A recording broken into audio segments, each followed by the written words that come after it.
Good morning, everyone. Today is Thursday, June 11th, and we're getting excited for our first Shabbos back in Shul Shabbos morning. Sign up will go out later today.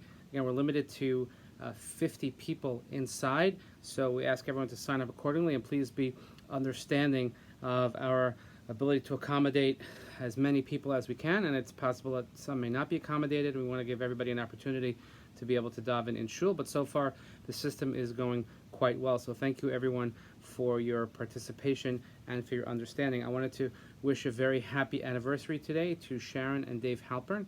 Happy anniversary, and I hope you're enjoying your day and enjoying beautiful nachas not only from one another but from your entire family. Please continue to daven for Refuah Shalema, for Mordechai ben Elka, Rabbi Falzev ben Rickel, Gittel Basara, Noah Ali Spatli Lach, Esther, Rezel Basara, and all those who need. And again, when we mention these names every day, it's not just sort of rattling names off a list, but people that we're truly concerned about, and those families of the members of the names that are mentioned, just please know of how many people daven on your behalf, even people that don't know you, and that's what a Jewish community does. So it's just another beautiful aspect of being part of a community and having people share your burden. So again, I hope that everyone is well. Everybody should be on the way to recovery, and we should only share good news. Please remember to tune in at 10 o'clock this morning. 10 o'clock, just in a short while, I'll be having a conversation with Eli Beer in Israel, and we're going to talk about not only his massive operation, Ichud Hatzalah, of United Hatzalah, but also of his recent bout and conquering of COVID-19, as he was in the hospital for quite some time in Miami, and he basically missed Pesach, but we're going to hear all about it. And Eli was here a little while back last year, and we had a great visit, and he's just a remarkable individual, and something that I think you'll want to hear. And not to worry if you can't make it at 10 o'clock, it will be recorded, and we'll send out the link at a later time. The dedication of our Dvar Torah and our video today, Susie and Paul Mendelson, I want to thank them for dedication. Last week, Susie observed the yahrzeit for her father, Aharon ben Yosef, Fred Abelist. I hope I pronounced that correctly. But as the schedule booked up, things work out for a reason. And today, on June 11th, in 2009, was actually the date on the English calendar in which he passed. So again, may his neshama have an aliyah.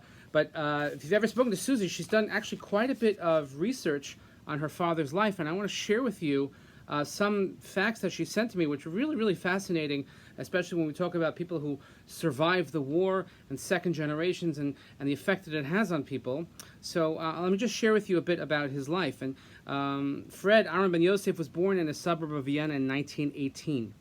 He was an athlete and he was a skier, and in 1939 he was arrested by the Germans, and he was forced to flee or be sent to a concentration camp. His father sent him to Zagreb, where his friends lived, and this placed Fred in the middle of Hitler and Mussolini debating the fate of 3,500 Jews living in Italian-controlled Croatia. This is a little-known event of the Shoah, which occurred against the backdrop of some of the most critical issues of World War II. The British and Americans fought the Axis in North Africa, and then turned their attention towards Italy as Mussolini surrendered. The Italians in Croatia always tried to save the Jews, but when the Germans took over, Fred had to join the Yugoslav partisans to save his life. A very dramatic story that reached a turning point when Fred's only surviving relative, Carl, is coincidentally assigned to the U.S. Air Force in southern Italy. He finds Fred after the war in Bari, Italy, and brings him to America. Bari, by the way, is also a famous, well-known city as far as Italian Rishonim. The Italian Jewish scholars in the Middle Ages were in a city named Bari. So everything sort of comes full circle. So Fred makes it to America, and it's on the tennis courts of Central Park where he meets Charlotte. He notices and he recognizes that Charlotte is speaking a very specific German dialect to her cousin. And the two, of course, it's a match made in heaven, and they share their stories of survival from Vienna, etc. And here's Susie, their daughter, and a true second-generation experience of love and of learning. It's incredible to know the stories of where we come from, especially when those are remarkable stories. And Susie and Paul, who are good friends and wonderful members of our community and always giving back. But now we understand a little bit more about where Susie came from. So again, may your father's Nisham, Aaron ben Yosef, have an aliyah, and thank you so much for sharing your story with us and also for allowing us to spread Torah today in his honor and in his memory. Now, this story and thinking about running around to different governments reminds me of a Mishna in Perek, which there's a lot we could say here, but I just want to touch on it briefly. And it's the third Mishnah in the second chapter. Havi zahirin barashus, she'ein mekarven lola adam ela letzorach atzman. So the Rabbi Gamliel, who's the one speaking in this Mishnah, says that we have to be careful barashus. Barashus here in the context of the Mishnah means rulers or government. Really means politicians. She'ein mekarven lola adam ela letzorach atzman. Because they only befriend someone for their own benefit. I know it's a stretch. I know it's hard to believe that politicians only want you for their own benefit. Use your imagination. Nirin ka'ohavim b'shas hana'asan, ve'ein omnim lola adam b'shas dechako. They act friendly when it benefits them, but they don't stand by someone in his time of need.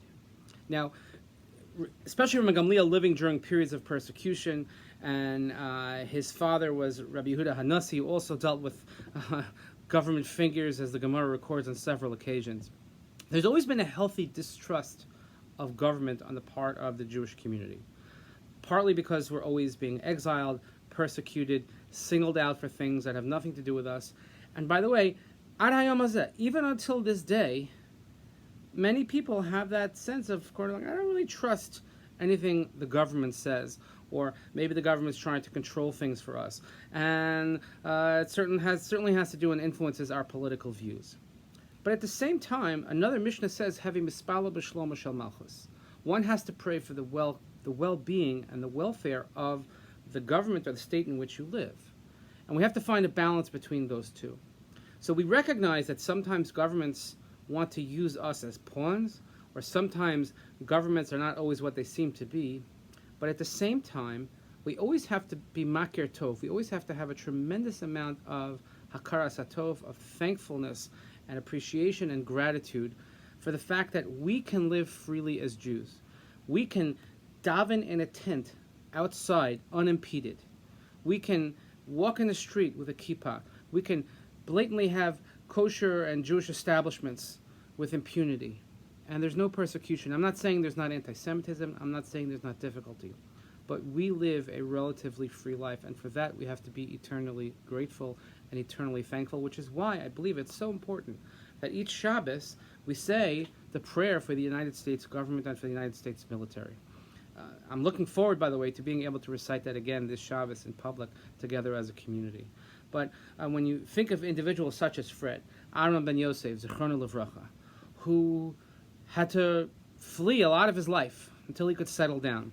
And I'm sure he also had perhaps a distrust of government. I didn't know, obviously, personally. But at the same time, we have to have a tremendous amount of appreciation for the lives that we have, especially during this time. It's been a pandemic. We've been locked up. We've been holed up in our homes for 3 months. But you know what? We have everything that we need.